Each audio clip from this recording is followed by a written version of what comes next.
Hello, welcome back to my channel. My name is Ariel and I make videos about books.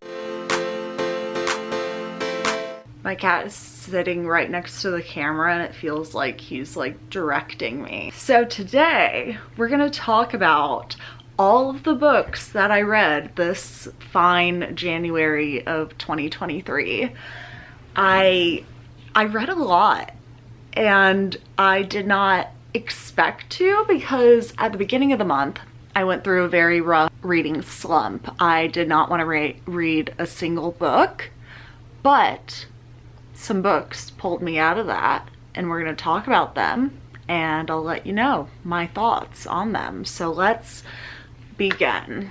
All right, starting, I don't know, okay, no particular order, just grabbing them as I go.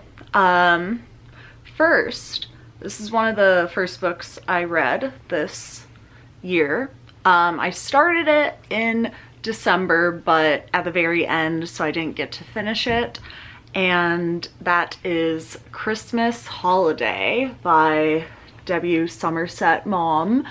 And I really liked this, but I don't think it was like a favorite. I think it was like a solid 3-star. I liked it because I really liked the writing, and I think I like his style of writing. I liked being in his head, but the story itself was kind of boring, and it kind of rambled a bit with the murder storyline. If you read it, you know what I'm talking about. That part I feel like went on way too long and I was bored of it, and I kept being like, what's the point of any of this? But I did like the writing, and people have raved about The Razor's Edge, I think is what it's called, by him. So I think I need to get on that ASAP. But yeah, this was an okay read. Didn't really have any Christmas vibes. I was like trying to read very Christmassy books, and this was not that, but it does involve Christmas in it. Takes place during that time, obviously. So this is actually the first book that I finished this month, and that is Ghosts by Dolly Alderton. And yeah, I liked this. I liked this a lot. I think I gave it like a 4.5 or 4. Yeah, I enjoyed it. It's one of those books that is kind of like Sally Rooney-esque, where it's very much like you're in this, you know, probably a little mentally ill millennial / Gen Z kind of brain. Well, she's definitely a millennial because she's in her 30s, but that kind of vibe, and I love that. I love hearing the thoughts of women around my age in books, and that's basically what this is. It's just a lot of thoughts, and things are happening in it, but not much. I think it's more so about the commentary and relationships and that stuff. But basically it's about this girl who gets ghosted, and then she is like obsessed with the guy, but she got ghosted, and she's like, I don't know what else to say from there because I feel like it's gonna spoil it, but it was very relatable for any girl in the modern dating age. If you've ever been on an app, if you've ever swiped, you need to read this. And yeah, I just enjoyed it very much, so would recommend. I was still in a reading slump for those two books. Even though I liked them, I just was moving so slow with them and I couldn't concentrate on them for long periods of time. So I was like, I'm gonna read short books. I'm gonna read like less than 200-page books, because then it'll give me a feeling of satisfaction and I'll be like, cool, I can now read bigger books. So I read a couple books. I'm coming out with a vlog of this, so I'm not going to talk much about them, but I'll give you a little sneak peek. First, Infinite Country. Oh no, my light is making this hard to see because it's iridescent. So this is about a girl in Colombia who did a little crime, but she's a teen, so she can't get sent to jail. So she gets put in this like correction center for girls, and she decides that she's gonna escape. And there's a lot of commentary about immigrants and the immigrant experience from Colombia or just anywhere in South America or Central America to the United States, and how that is difficult, and just like the everyday lives of the people that go through that. And yeah, I very much enjoyed it. I think it was the perfect length. It was, like I said, very short, but I feel like that kind of made it more poignant. Poignant? Is that the right use of that word? And yeah, I was like trapped in it the whole time. I didn't want to leave, and it definitely helped get me out of my reading slump. Then the next short one kind of put me back into a reading slump. So I was like, this book is so tiny, little. Look at it. It's so cute. It's like a square almost. It's so tiny. And this is In the House in the Dark of the Woods. But let me tell you, I have read 500-page books faster than I have read this. This was a very academically challenging book, I would say, personally. It's not something like a romance where you can just pick it up and kind of like skim through the pages. No, I had to reread parts of it, which I don't like to do, but I would straight up, like, I'd read a chapter and I would be like, what just happened? What is happening? And I'd have to go back. But the payoff, I think, was very good. I really liked the message that this had, and I thought it was done in such a creative way to say the message that it was trying to say. And it was definitely one of those books that I finished it and was like, oh, and then I'd think of something else and was like, oh, and like all the pieces came together at the end and the whole entire story made a lot more sense. But during it was rough, and it took me like multiple days to finish this like 200-page book that is tiny. So do with that information what you will. Then back out of my reading slump from this book, The Grown Up by Gillian Flynn. I still do not know how to say her name. And this is a tiny little short story that first appeared in an anthology by George R.R. Martin. And she was one of the writers that wrote a little story for it. And yeah, it was classic Gillian Flynn. That kind of narrator that she has, of that, you know, independent kind of like badass woman who's a bit like standoffish from the world and has some secrets and a past. It was definitely like that. And mixed with like kind of like a gothic horror vibe in a way, I felt. But basically it's about this girl who, she is I guess she's a sex worker. She gives hand jobs to guys, that's it. In the back of this psychic's shop, but the psychic shop is basically like a front for this hand job emporium. And she meets this woman, and the woman's like, my house is haunted, my child is haunted, he's lost his mind, and all she hears is money, because this woman looks very rich, and she's like, ooh, this is a good scam I could pull. And then I could be like, oh, I'll come to your house and I'll sage it and, you know, throw lavender around and make a bunch of money from it. And so she's like, let's go. And then weird things start happening. And yeah, it was very short and sweet and just a good little story.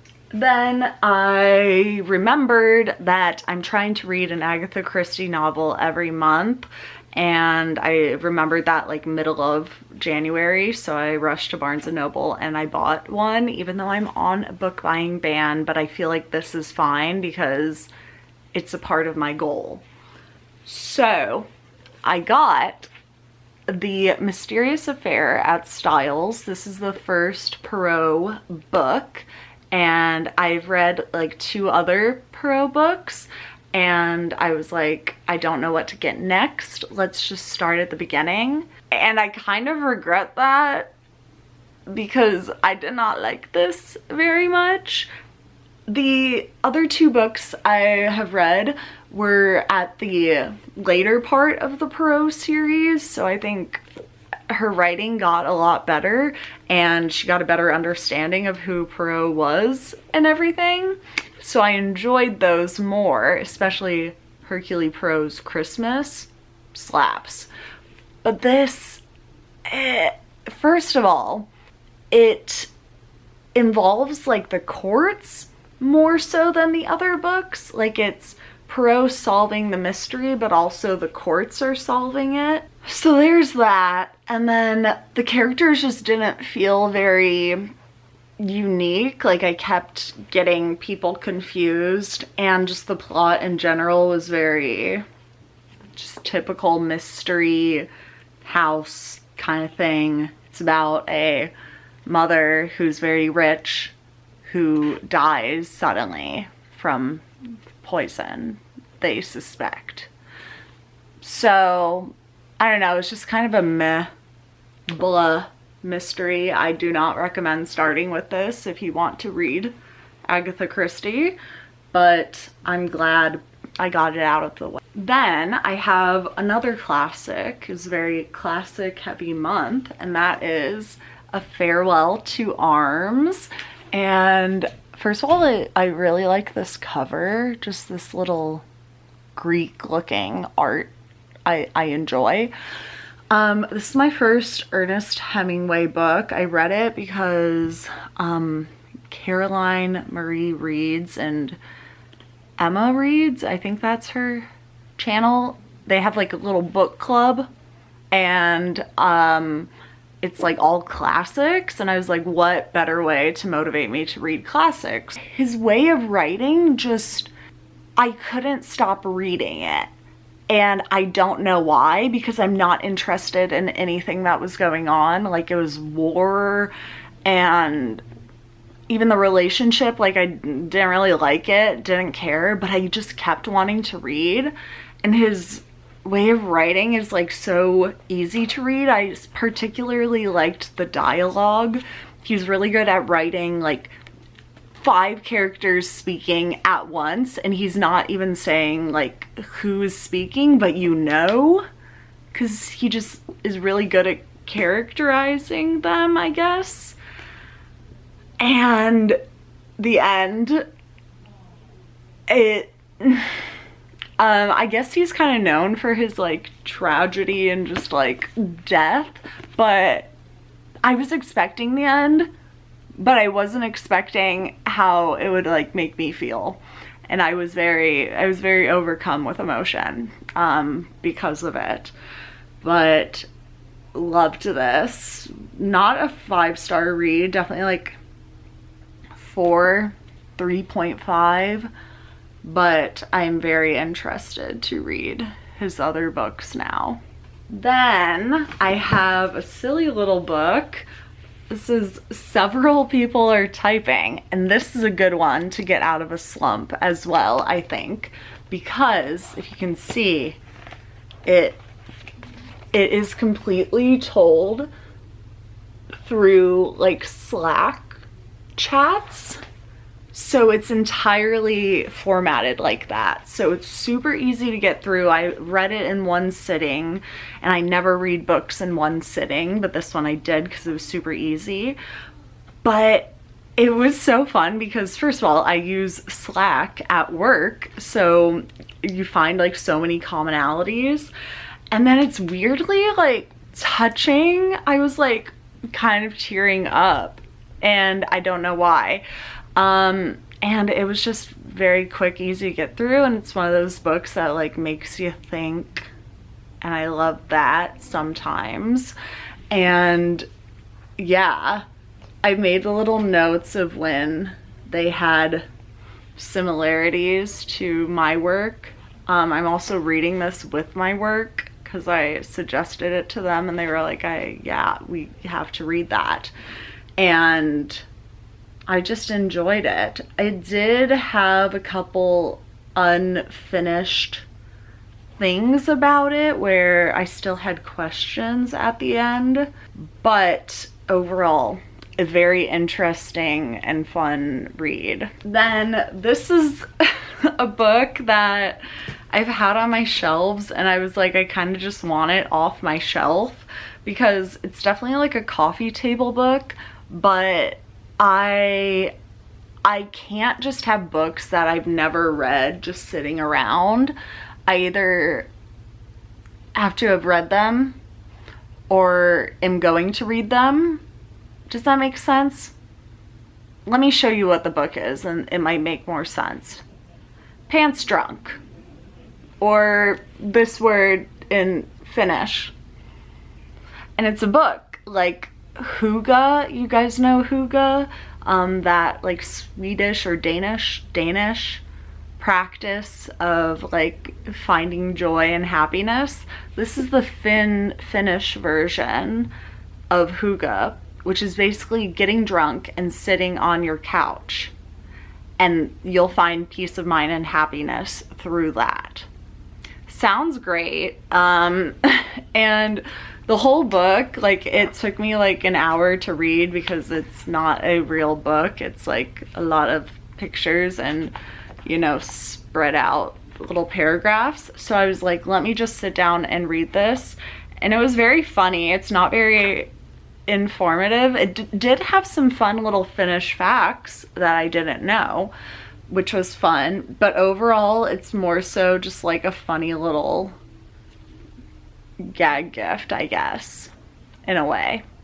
But it's cute. I have the hygge book, so I want to put them, you know, together and have my little Nordic guides to happiness just sitting there. Lastly, we have Middlemarch. This giant, absolute mammoth, 800 pages. I did not read this month. I finished it this month, but I did not start it. I started it in like July, like literally like 6 months ago. And it took me forever to get through because it's huge and it's a classic. And so I'm gonna read that slow. But I loved it. Since it was so long, I finished it and I was like, I feel like I'm leaving like a cast of characters, like kind of when you finish a TV series that went on like 8 seasons or something, and you're like, and now we're done. I don't get any more. None. We're done. That was how I felt at the end of this. I was so sad to leave them, and I definitely think this will be a reread in the future. If you can't tell, this is probably the most annotated book that I have. I felt like a little fly on the wall to their lives. Like I was just like gazing in and watching them go about their little Middlemarch lives. And there were funny parts in it as well. I wouldn't say like as funny as like Jane Austen. This felt like you were like zeroing in on a little town and watching them like you would watch a reality show. That's how I would put it. This feels like the first ever reality show, but in book form. And I so much enjoyed it. I don't know what else to say about it. I definitely was a much bigger fan for the romance plots. Are we surprised? Because there was a lot of plots of politics of Middlemarch and kind of the church and the medical side of this town that I kind of gazed over. And I was much more interested in the different couples. I will say, Dorothea and Will, I don't see it. That's like the main, I guess, main couple, them and like Rosamond. I just didn't, I don't know, like it didn't get me like other Victorian novels and that have romance in it got me. Like I really did not see them together even at the end. I am very glad to say that I have read this, and I hate that I want to read it again because that's going to take up so much of my time, but maybe I'll read it faster because obviously I've read it once, so maybe. But I love this. I have so many good quotes, and it just had a lot of relatable lines where I was like, that's how I think. And I'm a girl in the 21st century. That's crazy that there's these universal things.